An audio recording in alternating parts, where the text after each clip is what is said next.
ولی کے پہچاننے کے لیے کرامت شرط نہیں ہے، کرامت ایک ذریعہ ہے، ضروری نہیں ہے۔ کتنے اولیاء ہیں جن کی کرامات ہمارے تک نہیں پہنچی لیکن وہ اللہ کے ولی ہیں۔ سب سے بڑے ولی اس امت کے صحابہ تھے، ان میں سے کتنے کی کرامات ہمارے پاس پہنچی ہیں لیکن ہم انہیں اللہ کا ولی مانتے ہیں۔ تو یہ کوئی شرط نہیں ہے، شرط ایمان اور تقوی ہے، اور باقی احادیث میں مختلف ان کی علامتیں بتائی گئی ہیں۔ الذین اذا رأوا ذکر اللہ، ایمان اور تقوی سے متصف بندگان خدا کی ایک علامت یہ ہے جب تم ان کی صحبت میں بیٹھو تمہیں خدا یاد آ جائے، اللہ کی یاد آنے لگے۔ تو کرامت معیار ولایت نہیں ہے اور شرط ولایت بھی نہیں ہے۔ تھوک کے حساب سے مارکیٹ میں بہت سارے لوگوں کی جعلی کرامات موجود ہیں، تو اولیاء کے لیے ہم عقیدت اور محبت کے جذبات رکھتے ہیں، تو پھر مارکیٹ میں 2 نمبر بھی اس کا آئے گا۔ اور ہمیں پتہ ہے غذائی اجناس سے لے کر کے ادویات تک اور دیگر ضروریات زندگی تک کہ اصل کیا ہے اور نقل کیا ہے، تو ہمیں اس میں بھی غور و فکر کرنا چاہیے کہ اصل کیا ہے اور نقل کیا ہے، نہ یہ کہ ہم چند بدطینت لوگوں کی وجہ سے حقیقت کا انکار کر دیں۔ تو آج بھی کچھ لوگ ہیں جو کہتے ہیں جی چھوڑو، ہم نہیں مانتے کرامتوں شرامتوں کو، اس طرح کے لفظ بولتے ہیں، جبکہ کرامت کا من حیث الکرامت انکار کفر ہے۔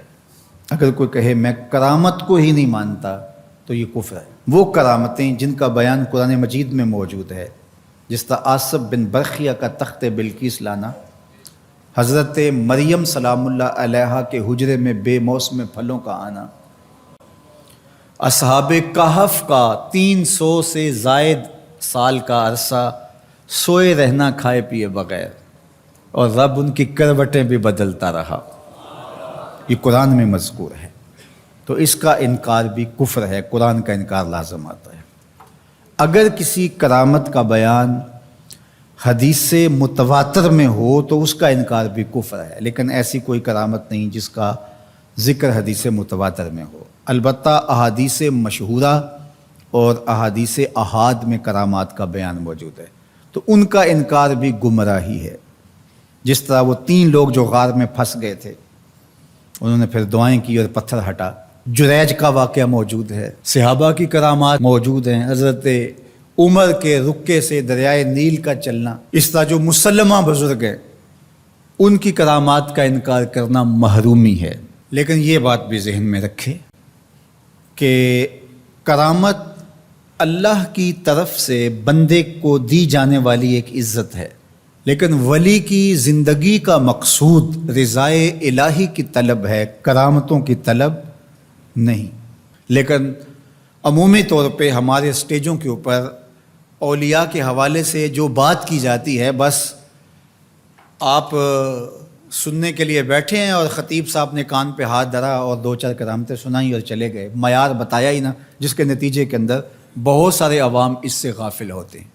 میں اللہ کا شکر ادا کرتا ہوں کہ ہم نے ہمیشہ اس بات کا التزام کیا ہے کہ لوگوں کے سامنے پوری تصویر رکھیں، کیونکہ مجھے اس بات کا احساس ہے کہ آپ لوگ کتنی محنت کر کے کہاں کہاں سے چل کے آتے ہیں۔ پورے پاکستان میں بلکہ پوری دنیا میں ہم جہاں گئے ہیں، ہمارے سامنے جو لوگ آ کے بیٹھتے ہیں زیادہ تر طبقہ باشعور لوگوں کا ہوتا ہے، تو پھر ہماری ذمہ داریاں اور زیادہ بڑھ جاتی ہیں کہ ہم جو ہے وہ ان کے سامنے وہ بات کریں جو بات کرنی چاہیے۔ اس منبر سے آپ کو وہ چیز نہیں ملے گی جو عوام کی ڈیمانڈ ہوگی، وہ چیز ملے گی جو عوام کی حقیقی ضرورت ہوگی۔ اس پر میں بھی اللہ کا شکر ادا کرتا ہوں، اس پر آپ کو بھی اللہ کا شکر ادا کرنا چاہیے، اور نہ یہ کہ کچھ 2 نمبر لوگوں کے رد عمل میں ہم حقیقت کا انکار کر دیں، جس طرح معتزلہ کر رہے ہیں، اور ایک طبقہ وہ ہے جو رتب و یابس کو قبول کر رہا ہے، اور آپ نے ایسے شخص، ایسے لوگ کہ جو اچھے انسان بھی نہیں ہیں، لوگوں کو دیکھا ہے کہ ان کو ولی مان رہے ہیں اور ان سے اپنی حاجتیں طلب کر رہے ہیں، ان کو ہادی مان رہے ہیں، مرشد مان رہے ہیں۔ وہ شخص جو خود آشنا بھی نہیں ہے، وہ تمہیں منزل آشنا کیسے کرے گا؟ میں کتنے لوگوں کو جانتا ہوں جن کو فہم دین ہی میسر نہیں ہے. یہ میں ان لوگوں کی بات نہیں کر رہا جو منہ دراز ہیں اور بالکل ننگ دھڑنگ ہیں، ان کی بات نہیں کر رہا. جو بظاہر حلیے میں بھی ہیں ان کا فہم دین ہی ناقص ہے. کتنے ایسے علماء کو جانتا ہوں ان کی توحید کا تصور ناقص ہے. تو یہ بدبختی ہوتی ہے. اب وہ کیا کسی کی رہنمائی کریں گے؟ جو خود ڈوب رہا ہے وہ کسی کا ہاتھ کیسے پکڑے گا؟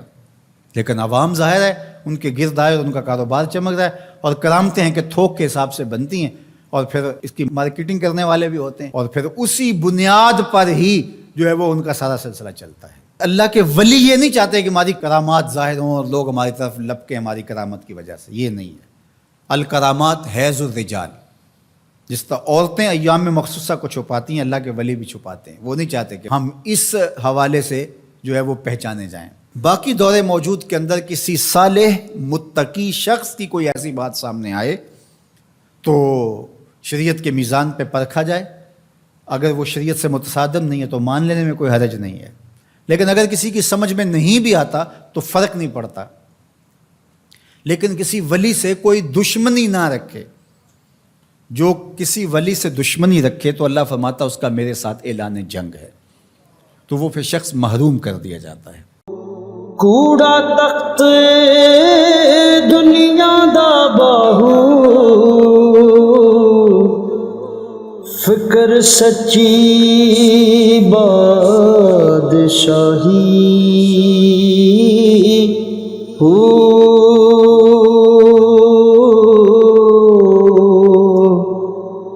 جس دل سے اللہ دا چمکے، عشق بھی کردہ ہلے.